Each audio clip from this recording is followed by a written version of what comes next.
오늘 첫 번째 발표를 맡게 된 의생명공학과 석박통합과정 김민희라고 하고요. 오늘 발표드릴 제목은 이제 시계열 분류에서 딥러닝 어떻게 쓰는지랑 그런 이제 관련해가지고 응용한 논문 같은 것도 리뷰하는 걸 가지고 왔습니다. 그래서 대표적인 분류 문제를 생각을 하면은 이제 많은 예제가 있다시피 이미지 기반으로 분류를 하는 거를 잘 볼 수 있으실 텐데요. 이제 뭐 어떤 동물 사진을 보고 이게 개냐, 고양이냐 이런 거라든가 아니면 우리 잘 알고 있는 예제 중에 뭐 하나로 뭐 필기체 그런 거 숫자 분류 이런 거라든가 이미지 기반으로 분류하는 거에 이제 딥러닝을 많이 적용을 했어요. 근데 이제 우리는 시계열 방이니까 시계열 데이터를 이용해서 딥러닝을 쓰겠죠. 근데 시계열 데이터라는 게 사실 이미지랑은 조금 거리가 있잖아요. 어떻게 생겼냐면 이제 뭐 시간에 따라서 이런 식으로 변하는 어떤 데이터의 분포 이런 거고 이제 이거를 예를 들어서 에프니얼스 제 연구 분야인 그 뭐 헤모글로빈 신호라든가 EEG 채널에 비유를 하자면 이제 어떤 전두엽 부분에 이런 전기 신호라든가 측두엽 부분의 전기 신호 이런 걸로 해서 멀티 채널로 구성할 수도 있겠죠. 그래서 이걸 가지고 이 신호에 따른 그런 라벨링을 해가지고 분류 목적으로 쓸 수가 있는데 이 타임 시리즈 클래시피케이션이라는 거에도 약간의 그 정의가 있어요. 뭐냐면 여기에 쓰이는 X라는 타임 시리즈는 이제 연속된 실수 집합이고 이제 단변량이라고 해서 변수가 하나라고 생각을 하시면 될 것 같아요.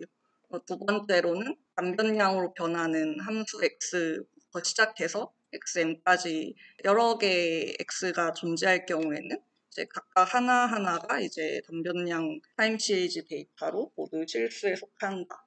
이런 게 두 번째 정의고, 세 번째는 어떠한 데이터셋 X랑 Y 이러한 여러 개의 그 데이터셋 그거에 대해서 X는 뭐 유니베리에이트일 수도 있고 멀티베리에이트 타임 시리즈 데이터일 수도 있고 한데 이제 Y는 뭐냐면 이 X에 대해서 어떠한 한 개의 값만 가지는 이제 벡터로 생각을 하시면 될 것 같습니다. 이것을 원핫 라벨 벡터라고 하고 그러니까 이 X에 대해서 Y가 여러 개의 값이 되는 게 아니라 X1에 대해서 Y1은 오로지 한 개, X2에 대해서 Y2는 오로지 한 개 이런 식으로 어떠한 대응이 된다는 정의가 있습니다. 딥러닝 연구 분류에 대해서 큰 골자를 이제 리뷰 논문을 통해서 봤는데요. 딥러닝이라는 거는 결국 모델을 쓸 것이냐 이런 걸로 나눠지는데 이제 첫 번째는 이제 생성 모델이고 두 번째는 이제 판별 모델이라고 나눠져 있고 그 다음에는 이제 어떤 방법으로 그러니까 어떠한 알고리즘으로 이거를 쓰느냐 그 다음에 그 모델은 또 어떤 걸 쓰느냐 이렇게 나눠지게 됩니다.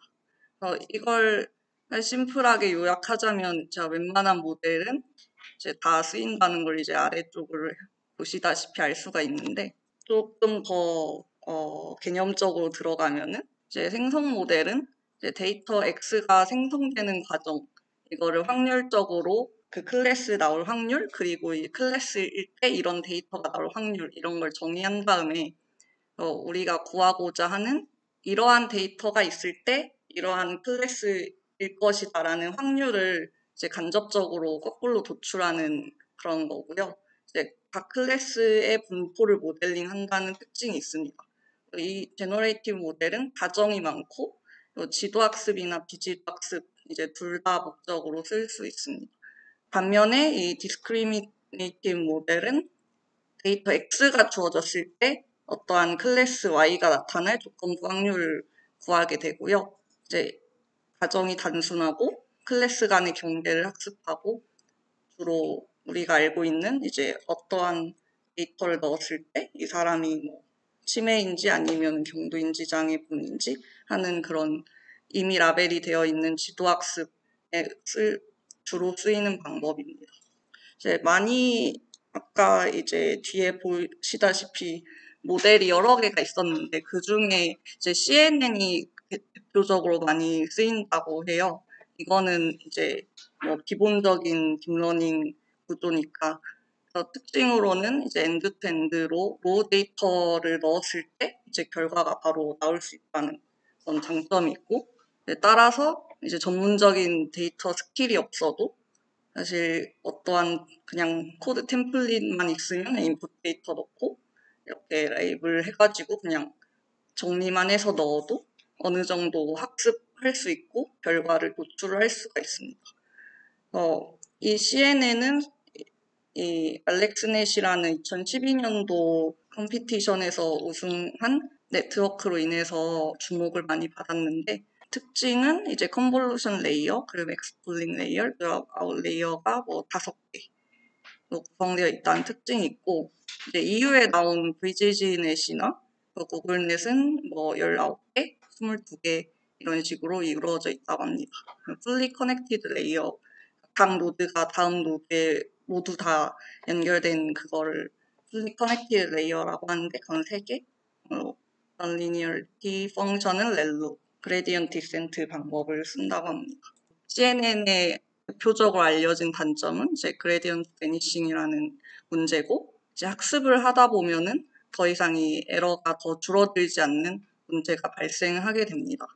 업데이트가 안 되고, 그래서 이제 보안 모델로 여러 가지 해결 방안이 나왔는데, 그 중에 하나가 레지넷이라는 그랜디언트가 잘 흐를 수 있도록 어떠한 지름길을 만들어주는 그런 모델로 구성을 했고, 이거는 결국 이제 이런 식으로 통로가 더 크게 늘어나는 효과를 갖고 와서 이전에 있던 정보를 좀 더 잘 다음으로 넘어갈 수 있게끔 보완을 했다고 합니다. 그래서 LSTM 그 RNN 쪽과 이제 본질적으로 그 정보를 좀 유지하려고 한다는 점에서 유사하다고 합니다. 그 다음에 이제 글로벌 에버리지 풀링이라는 방법도 또한 보안 모델로서 나왔는데, 기존 CNN의 경우에는 이제 fully connected network라고 해가지고 어떤 레이어가 있으면 그 뒷단에는 이제 무조건 모든 노드가 다음 레이어의 각 노드에 모두 대응되게끔 해서 그런 구조인데, 이제 그런 구조를 fully connected network라고 하고, 이거의 이제 단점이라고 하면은 계산이 오래 걸리고, 그다음에 각 피처의 위치에 대한 정보가 사라진다고 합니다. 이제 각 노드가 다음 노드에 뭐 1대1로 대응하는 게 아니라, 이제 모든 노드가 이제 다른 또 모든 노드에 n by n으로 계속 연결이 되니까 결국 그 피처의 위치에 대해 상관없이 이제 모두 연결이 되기 때문에 그 결과물은 이제 어느 피처에서 주로 왔는지 이런 걸 알 수가 없는데요. 이 글로벌 에버리지 풀링은 위치 정보를 저장할 수 있고, 원본 이미지 사이즈와 관계없이 분류가 가능하다고 합니다. 그래서 이런 이제 간단하게 CNN 모델 이용해가지고 어떤 의료 분야에서 이거를 응용을 했는지를 찾아봤는데, 첫 번째는 ECG 그 전기 신호, 우리가 알고 있는 그 심박 그런 데이터 있잖아요. 그거 데이터로부터 심근경색을 예측하는 거를 리뷰를 할 거고, 그 다음에 두 번째로는 오토인코더 사용해서 치매와 경두인지 장애 진단한 논문을 가볍게 리뷰해 보도록 하겠습니다. 심근경색증은 이제 마이오카르디얼 인파렉션이라고 하는데, 이거는 이제 여기 보시다시피 요게 심혈관인데, 심혈관에 뭐 상처가 나거나 아니면 콜레스테롤이 쌓이거나 하면은 이 혈관이 점점점 이렇게 좁아져요. 이게 뭐 혈전이 계속 순환이 안 되고 여기 쌓여가지고 상처가 났다가 또 터졌다가 나왔다가 터졌다가 하면은 계속 흉지는 것처럼 그렇게도 생길 수 있고, 뭐 콜레스테롤 그런 게 쌓여가지고 이 혈관이 막힐 수도 있는데, 어쨌든 결과적으로 이 혈관이 다 막히게 되면은 여기로 더 이상 그 산소랑 이런 걸 전달할 수가 없어요. 그래서 이런 영양분을 공급받아야 하는 이 조직이 괴사를 해버리게 됩니다. 급사 원인 중에 가장 큰 원인이고요. 초기에 발견 시 사망률이 30%라고 합니다. 그래서 이 연구에서는 이제 fully connected network를 썼고, 이제 보시다시피 컨볼루션과 맥스풀링 이런 거를 네 번 반복을 한 다음에 마지막 반에는 이제 모두 fully connected layer 해서 이제 클래스를 도출하게 됩니다. 그 데이터 자체는 피지오뱅크라는 오픈 리소스에서 ECG 데이터셋을 가지고 왔고요. 그 다음에 이제 여기가 예시 ECG 데이터인데 보시면은 뭐 P, Q, R, S, T 이런 게 이제 정상일 때는 이런 식으로 이제 QRS가 제일 높고 이제 P, Q 그리고 ST 이 세그먼트 이 시간 간격도 이제 질병의 지표로 쓰기도 하거든요. 그래서 그거에 비해서 이제 이 심근경색 환자의 ECG 신호를 보면 일단 딱 눈에 띄는 점은 QRS 신호가 정상에 비해서 약간 이상하고 그리고 PQ 이 뭐 폭이라던가 아니면은 여러 가지 그 피처를 통해서 심근경색 이거를 진단을 한다고 해요. 이게 뭐 ST 이 세그먼트일 수도 있고 PQ 이런 세그먼트일 수도 있고 이런 데이터를 가지고 학습을 했습니다. 사용 데이터는 200명의 그 환자로부터 ECG 데이터를 획득을 하였고요. 여기 148명의 그 심근경색 환자랑 52명의 헬스 컨트롤 환자랑 있고, 그 다음에 ECG 신호도 몸의 한 12군데에서 ECG 신호를 검출할 수가 있는데, 이 연구에서는 리드2라는 위치에서 나온 ECG 신호만 데이터 학습에 사용을 하였습니다. 여기서 자세히 들어가 보면은 그 심박수 이 개수는 이런 식으로 되고 1초당 1000개의 샘플로 이루어져 있는 시계열 데이터라고 보시면 되고 PQRST 방금 보셨던 그 박동 그 모양은 전체 651 샘플이라고 합니다. 전처리는 이제 노이즈 아까 보셨던 약간 지글지글거리는 그런 노이즈를 제거했을 때랑 제거하지 않았을 때 성능을 또 비교를 하였고요.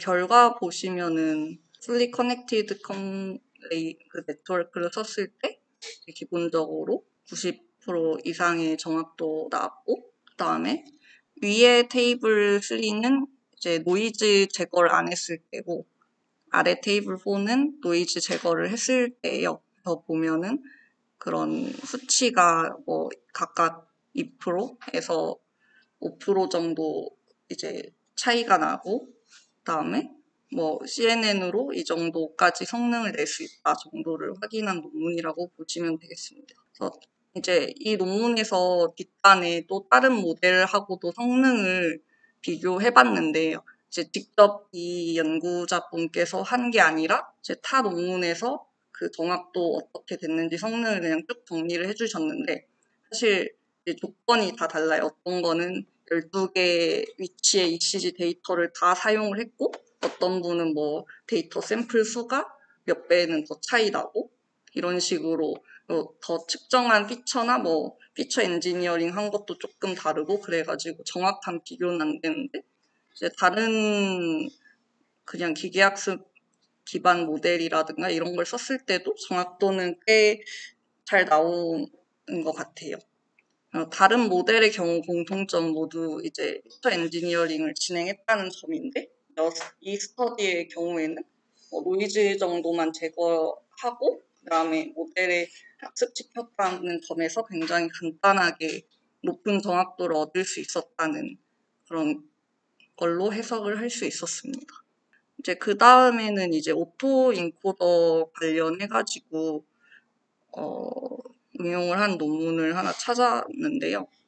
오토 인코더는 입력을 출력으로 재구성하는 신경망으로 보통 데이터를 압축하거나 아니면 노이즈를 이제 반대로 노이즈를 복원해서 더 깨끗한 그런 신호를 얻으려는 목적으로 사용한다고 합니다. 인코더와 디코더로 구성이 되어 있는데 인코더는 인지 네트워크라고도 하며 입력을 내부 표현으로 변환 그리고 디코더는 생성 네트워크라고 하며 내부 표현을 출력으로 변환. 이 인코더에서 받아서 내부 표현으로 변환한 거를 이제 디코더에서 출력으로 변환을 하는 이런 구조입니다. 이제 구조 자체는 그냥 일반 신경망과 비슷한 것 같습니다. 그래서 여기 연구에서 사용한 거는 여기도 오픈소스 사용했는데 ADNI 데이터셋이라는 데에서 이제 데이터를 가지고 왔고 51명의 그 치매 환자분이랑 99명의 경두인지 장애 환자분, 그 다음에 52명의 정상 노인분 데이터를 사용을 했고 사용한 의료 데이터는 이제 여러 가지가 있어요. MRI랑 펫이랑 CSF 이게 내척수액 검사로 척수액 뽑아가지고 거기에 있는 아밀로이드나 타우 같은 물질 수치를 검사하는 건데 그거랑 이제 MMS이라고 인지검사 설문지 조사를 통해서 점수 나타낸 거 이렇게 썼습니다. 사용 모델은 이제 스택 오토 인코더라는 걸 사용을 했는데요. 이제 일반적으로 오토 인코더가 인코더, 디코더 이런 식으로 이제 가운데에 히든 레이어가 하나가 있는 게 원래 오토 인코더의 모델 구성인데 이 스택 오토 인코더는 그냥 뜻과 같이 이제 여러 개 히든 레이어가 더 쌓여 있는 대칭적 구조로 이해를 하시면 될 것 같습니다. 스택 오토 인코더는 훈련 방법을 이제 그리디 레이어 와이즈 트레이닝이라고 해서 훈련을 하는데 예를 들어서 이 레이어가 히든 레이어가 3개가 있는 경우에 학습을 어떻게 하냐면 일단은 두세 번째 히든 레이어는 무시하고 오로지 첫 번째 레이어 그 다음에 이제 디코더 이런 식으로 그냥 3개의 레이어만 있는 것처럼 해서 학습을 합니다. 그 다음에 두 번째로는 그 학습한 다음에 첫 번째 히든 레이어 파라미터는 고정하고 세 번째는 무시한 다음에 또 두 번째만 있다고 첫 번째에서 나온 그 출력값을 두 번째 입력처럼 이렇게 생각을 해가지고 이제 또 3개의 레이어처럼 이렇게 학습을 하고 그 다음에 세 번째도 마찬가지로 첫 번째, 두 번째 히든 레이어 파라미터를 고정한 다음에 여기서 나온 출력을 세 번째 레이어 입력으로 생각을 해서 이제 트레이닝을 해서 결국 전체 네트워크를 업데이트를 한다고 합니다. 그래서 이런 식으로 학습을 하는 게 그 스택 오토 인코더의 훈련 방법이라고 하는데요. 그래서 이런 식으로 프리트레이닝을 해서 이제 튜닝을 하고 그 다음에 이제 여기서 그 오토 인코더로부터 이제 어떠한 그 피처 표현을 새롭게 해서 얻은 것 같아요. 그래서 이제 정확하게 뭔가 어떤 식으로 나왔는지 분포를 보여주거나 그런 거는 없었는데 이 모델로 유추해 봤을 때 이제 기존의 MRI나 펫이나 CSF에서 우리가 1차적으로 얻을 수 있는 수치라든가 그런 볼륨의 값 이런 게 아니라 오토 인코더를 통해서 이제 좀 더 분류에 더 도움이 되는 피처로 어떻게 표현을 더 다르게 한 다음에 그 다음에 이거를 가지고 피처 셀렉션이랑 그리고 멀티커널 SVM으로 러닝을 해가지고 진단에 사용을 했다고 합니다. 그랬을 때 이제 결과를 보시면은 이 LLF라는 게 로우 레벨 피처로 일반적으로 추출 가능한 특징이라고 보시면 되고 SAEF라는 거는 아까 말씀드렸던 그 스택 오토 인코더에서부터 나온 그 피처 레프리젠테이션이라고 보시면 됩니다. 뒤에 거는 이 두 개를 다 합친 피처를 사용했을 때고 이제 SK는 싱글 커널 그리고 MK는 멀티 커널 SVM을 사용했을 텐데요. 기본적으로 이제 보시면은 치매 환자와 정상군의 비교의 경우에는 이제 뒤에 LLF 로우 레벨을 썼을 때보다 오토 인코더를 사용했을 때가 조금 더 그 성능이 더 좋다 이런 거를 말하고 싶었던 것 같고요. 멀티 커널을 이용했을 때가 전반적으로 더 성능이 좋다는 것을 알 수가 있었습니다. 이런 식으로 연구를 했는데 이제 더 아까 있던 많은 다른 모델로부터도 또 응용한 그런 연구도 리뷰를 하고 싶었는데 지금 네, 좀 바쁘게 마무리하다가 딱 2개만 이렇게 응용 연구를 가지고 왔고요. 그래서 찾아보면은 시계열 분류 관련해가지고 자료가 좀 조금 그러니까 영상 그런 분류에 비교했을 때 좀 폭넓게 없다고 생각이 들었어요. 그게 왜 그럴까 싶은데 사실은 이제 현재 의료계 또한 이제 많은 부분에서 영상 판독이 많이 필요한 영역이고 이제 아까 보여드렸던 뭐 ECG나 뭐 EEG 뭐 이런 전기 신호 같은 경우는 이제 의료계에서 이걸 기준으로 진단하는 거는 사실 극히 일부, 이제 뇌 관련 질환에서도 극히 일부 이러니까 일반적으로는 뭐 세포나 MRI, 펫 이런 걸 봤을 때는 뭐 영상이나 사진 이런 거에서 딥러닝이 많이 도움이 될 것 같아요.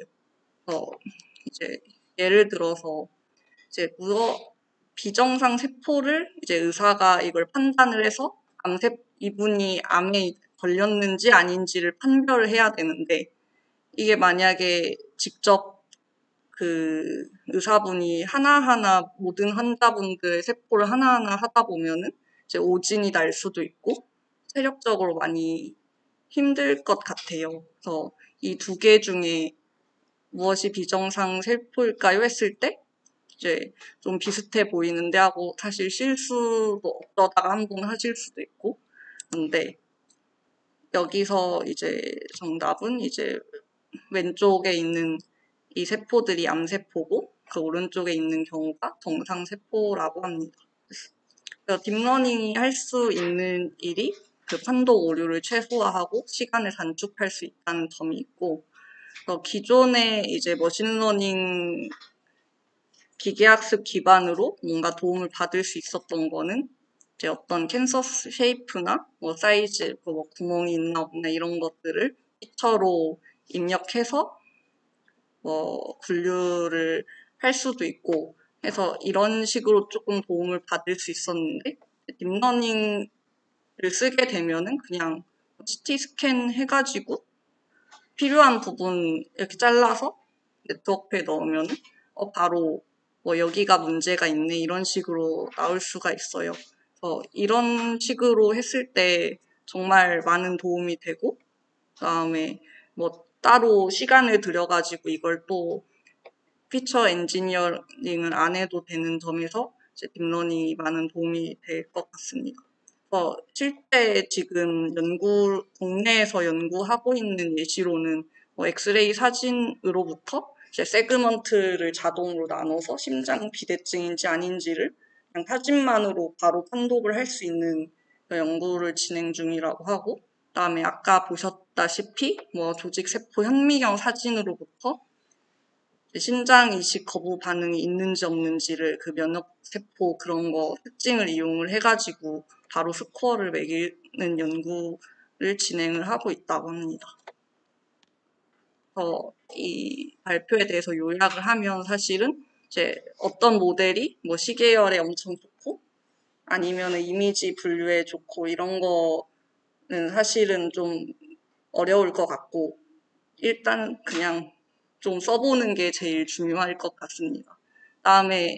하지만 이제 사전 연구 결과를 통해서 이 시계열 데이터인데 이런 모델을 썼다. 그리고 결과는 어떻게 나왔더라 하는 이런 일련의 과정이 그래도 우리가 참고했을 때 도움이 많이 될 것 같고요.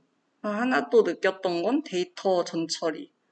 노이즈 제거를 그냥 조금 하기만 했을 뿐인데도 몇 프로 정확도가 달라지고 그다음에 특징 변환을 조금 했는데 또 조금 더 높아지고 이런 식으로 영향을 많이 미치기 때문에 데이터 전처리도 중요하다라는 걸 알 수 있었습니다. 레퍼런스는 뒤에 있으니까 참고하시면 되고요. 그러면 발표 여기까지 해서 마치겠습니다.